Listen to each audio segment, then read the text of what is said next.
जय हिंद दोस्तों। देखिए, नॉमिनी को लेकर भी बहुत सारे सवाल आ रहे हैं। नॉमिनी होता क्या है कि आपने देखा होगा कि बैंक हो गया, आपके इंश्योरेंस पॉलिसी हो गया, किसी प्रकार का बॉन्ड हो गया, किसी प्रकार का एफडी हो गया, उसमें नॉमिनी डाला जाता है। चाहे आजकल एसआईपी लोग लेते हैं या फिर ट्रेडिंग करते हैं, डीमैट अकाउंट, हर जगह नॉमिनी की जरूरत पड़ता है। तो क्या करते हैं लोग अक्सर, ज़्यादातर जब ये सब चीज़ करते हैं, एफडी करते हैं, बैंक अकाउंट खुलवाते हैं, आरडी करते हैं, कुछ भी करते हैं, तो उसमें क्या है, अपनी वाइफ को नॉमिनी डालते हैं। कोई कोई अपने बच्चे को नॉमिनी डालते हैं, कोई कोई अपने माता पिता को नॉमिनी डालते हैं, मतलब इन लोगों को नॉमिनी डाल देते हैं। अब होता क्या है कि ये नॉमिनी जो है किसी एक व्यक्ति को नॉमिनी डाल देता है, लेकिन खुदा न करे, ईश्वर न करे, भगवान न करे, ऐसा हो जाता है परिस्थिति कि उस व्यक्ति की मृत्यु हो जाती है, उस व्यक्ति का डेथ हो जाता है। उस पीरियड में होता क्या है कि नॉमिनी तो एक ही है कोई, लेकिन उस व्यक्ति का आश्रित तो बहुत है, आश्रित बहुत है। जैसे कोई व्यक्ति है, एक ही घर में कमाने वाला है, किसी का बेटा है और उसकी शादी हुई, उसने उसने क्या किया, कहीं एफडी किया, 2 लाख, 4 लाख, 5 लाख, 10 लाख या 10,000, 20,000, 50,000, या फिर इंश्योरेंस उसने ले रखा है 5 लाख, 7 लाख, 10 लाख रुपया का। और हुआ कि उसके साथ तो हादसा हो गया, बंदा नहीं रहा, लेकिन नॉमिनी उसने क्या, अपने मम्मी को रख रखा है, या फिर वाइफ को रख रखा है, या फिर पापा को रख रखा है, किसी एक व्यक्ति को। लेकिन आश्रित उसके बहुत है, मम्मी है, पापा है, वाइफ है, बच्चे। पैसे किसी एक को मिलेंगे। उस परिस्थिति में क्या होता है, पैसे एक को तो मिल गए, बाकी कहाँ जाएंगे, बाकी की जिंदगी कैसे कटेगी, बाकियों का क्या होगा। ये बहुत ही संशय का विषय है और बहुत लोग इस तरह को लेकर कंफ्यूज रहते हैं, क्योंकि कानून नियम जानकारी लोगों को है ही नहीं। और ये होता क्या है, इस तरह की बहुत सारी फैमिली में लड़ाइयाँ हो जाती है पैसे मिलने के। बहुत सारी फैमिली में ऐसा सिचुएशन हो जाता है कि वो इंश्योरेंस का क्लेम ही नहीं मिलता है, या फिर अब बैंक में पैसा है उसका क्लेम ही नहीं मिलता है। झंझट हो जाता है वहाँ पर कि भाई नॉमिनी हो तो मुझे भी देना पड़ेगा, आगे कोई परवरिश करने वाला नहीं है। या फिर ऐसा भी होता है कि जानकारी के अभाव में होता है कि एक ही व्यक्ति को पैसा मिल जाता है, जो नॉमिनी होता है वो पैसा ले लेता है। अगर पत्नी के नाम से है तो पत्नी पैसे मिल जाता है पत्नी को, माँ बाप ऐसे ही रह जाते हैं। अगर माँ या बाप को एक है तो उनको पैसे मिल जाते हैं, वो पत्नी को नहीं देते, फिर पत्नी बच्चे भटकते रहते हैं, उसका ज़िंदगी बेकार हो जाता है।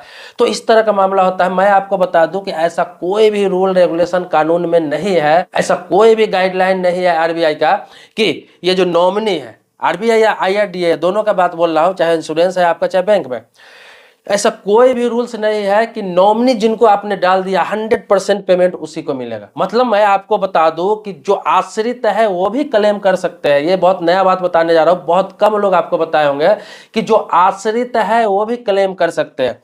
जैसे एग्जाम्पल के तौर पर एक बार और आपको बता देता हूं, ध्यान से आप सुनेंगे कि जैसे आपने या मैंने इंश्योरेंस पॉलिसी लिया और वाइफ को नॉमिनी बना दिया, और हुआ कि मेरे साथ कोई हादसा हो गया, मेरी मृत्यु हो गई, मैं नहीं रहा इस दुनिया में, तो वाइफ को जो नॉमिनी बनाया तो वाइफ को तो पैसे मिलेंगे, वो मिलेंगे, क्लेम होगा, मिलेंगे। लेकिन अगर माँ बाप चाहे, क्योंकि आश्रित मेरे माँ बाप भी है, बूढ़ा माँ बाप है, तो अगर माँ बाप का मेरा आश्रित है, मेरे सहारे ही चल रहा था, उसका कोई देखने वाला नहीं है, तो वो भी चाहे तो उसमें रोक लगा सकता है, उसमें अड़चन लगा सकता है। एक एप्लीकेशन देके कंपनी को यह बता सकता है कि मैं भी आश्रित हूँ, मैं भी नॉमिनी हूँ, मेरा भी जीविका उन्हीं से चलता था, मेरा कोई पालनहार नहीं है, मेरा कोई देखने वाला नहीं है, और मैं भी उसी बच्चे का आश्रित हूँ।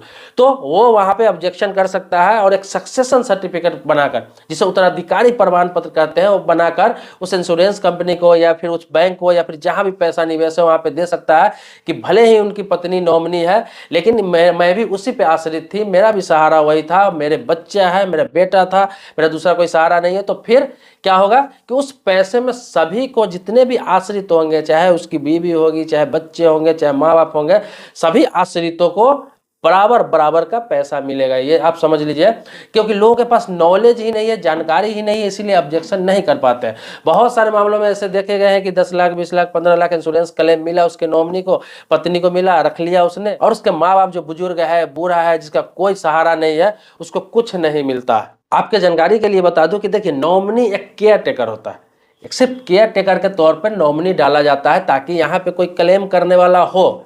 नॉमिनी का मतलब ये नहीं होता है कि 100% पैसा नॉमिनी के पास ही जाएगा। इस चीज़ को समझिए कि ये नहीं होता है कि 100% नॉमिनी के पास ही जाएगा, एक ही व्यक्ति रख लेगा और उसका आश्रित अगर 2 व्यक्ति, 4 व्यक्ति, 10 व्यक्ति है तो वो रोड पे आ जाएगा, ऐसा कोई भी प्रावधान नहीं है। हाँ, क्लेम करने का लोगों को पता नहीं है कि किस तरह से क्लेम किया जाए, कौन सा सर्टिफिकेट बनवाया जाए, कहाँ संपर्क किया जाए, लेकिन इसमें प्रावधान है कि नॉमिनी क्लेम कर सकते हैं। इसका कई जजमेंट है, बहुत सारे जजमेंट भी है कोर्ट का, जिसका लिंक मैं डिस्क्रिप्शन में डाल दूंगा इसी वीडियो के, आप जाकर वहां पर देख सकते हैं कि ऐसा प्रावधान है कि ऑब्जेक्शन आश्रित है तो किया जा सकता है, और जो भी रकम है उसमें सभी को बराबर की हिस्सेदारी होगी। जैसे एक और बात बता रहा हूं आपको कि देखते होंगे कि कोई बहुत बड़े बड़े लोग ऐसे होते हैं जिनके पास बहुत अथाह संपत्ति है, बहुत पैसे है, और उसमें होता क्या है कि कोई कोई तो अपने नौकर तक को नॉमिनी बना लेते हैं किसी चीज में, अपने मैनेजर को नॉमिनी बना लेते हैं, कोई कोई अपने रिश्तेदार को नॉमिनी बना लेते हैं। इसका मतलब ये नहीं हुआ कि सारे के सारे पैसे या फिर सारे के सारे उसका जमा पूंजी उनको मिल जाएगा। वो केयर टेकर के तौर पे होता है नॉमिनी। मतलब अगर किसी के बच्चे हैं, माँ बाप है बुजुर्ग, और पत्नी को नॉमिनी बनाया, तो इसका मतलब ये नहीं कि उसके पैसे सिर्फ पत्नी को ही मिलेंगे, या फिर पत्नी है, बच्चे हैं, लेकिन माँ या बाप को उसने नॉमिनी बनाया, तो ये नहीं है कि उसकी पत्नी को कुछ नहीं मिलेगा, उसके बच्चे को कुछ नहीं मिलेगा। इसके लिए अगर सक्सेशन सर्टिफिकेट बनवाकर क्लेम किया जाए, या फिर पहले ही क्लेम किया जाए और सक्सेशन सर्टिफिकेट वहां पे प्रूफ के तौर पे दिया जाए कि मैं भी उत्तराधिकार हूँ। सक्सेशन सर्टिफिकेट का मतलब होता है उत्तराधिकार प्रमाण पत्र, जो आपके जिले का जो कोर्ट है वहां से बनता है, और ये आपको कोई भी वकील, कोई भी एडवोकेट बनवा के दे देगा। आप सही में उत्तराधिकारी है, आपके पास प्रूफ है कि ये मेरा बच्चा था, ये मेरा बेटा था, मैं इसका आश्रित हूँ। या फिर कोई पत्नी है और उस व्यक्ति के माँ बाप नॉमिनी है, तो उसकी पत्नी ये सक्सेशन सर्टिफिकेट बनवा सकती है कि मैं उसकी पत्नी हूँ, मेरे ये बच्चे हैं, और मेरा कोई अब दूसरा कोई कमाने वाला नहीं है, आश्रित नहीं है, वो मेरे पति थे।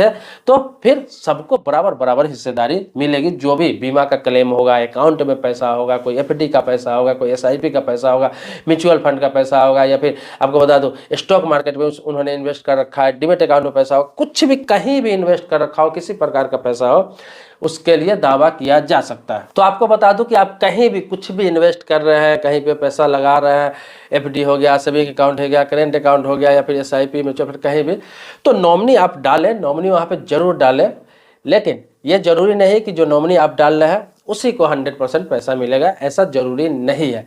आजकल बैंक वाले जैसे बैंक में, मैं एक एग्जांपल बता रहा हूँ कि बैंक में हुआ क्या कि एक लेडीज का हस्बैंड डेथ कर गया, और हुआ क्या कि उसमें नॉमिनी उन्होंने माँ को बना रखा था।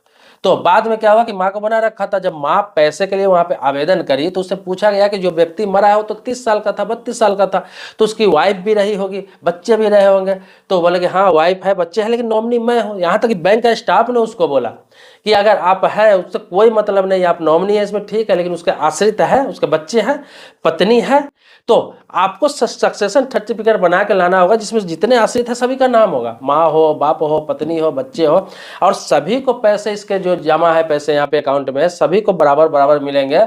एक पैसा कोई व्यक्ति इसका नहीं खा सकता है। एक खा जाएगा तो बाकी आश्रितों का क्या होगा, वो तो फिर रोड पे आ जाएगा, उसको कोई देखने वाला नहीं है, आगे की जिंदगी उसका चलेगा कैसे। कुछ दिनों के लिए सही जो पैसा है उसे सहारा तो उसे मिलेगा, इसीलिए सभी को पैसा मिलेगा। आप सक्सेशन सर्टिफिकेट बनवा के लाइए, और सक्सेशन सर्टिफिकेट बनवा के वहाँ पे जाया गया सभी लोग, और सभी को बराबर बराबर पैसा बैंक वालों ने दे दिया। लेकिन कई मामले ऐसे भी देखे गए कि आपस में लड़ाई होगी पैसों के लिए, न वो उसका सुन रहा है न उसका सुन रहा है, और बैंक में ही पैसा पड़ा रह गया, और बैंक वाले कहते रह गए भाई सक्सेशन सर्टिफिकेट लेकर आइए, भले कि नॉमिनी एक ही था फिर भी। तो ये नियम है, रूल्स है। कोई बैंक वाले बताते हैं किसी को, जब इस तरह करने जाते हैं उससे पूछते हैं कि इसका कोई आश्रित है या नहीं।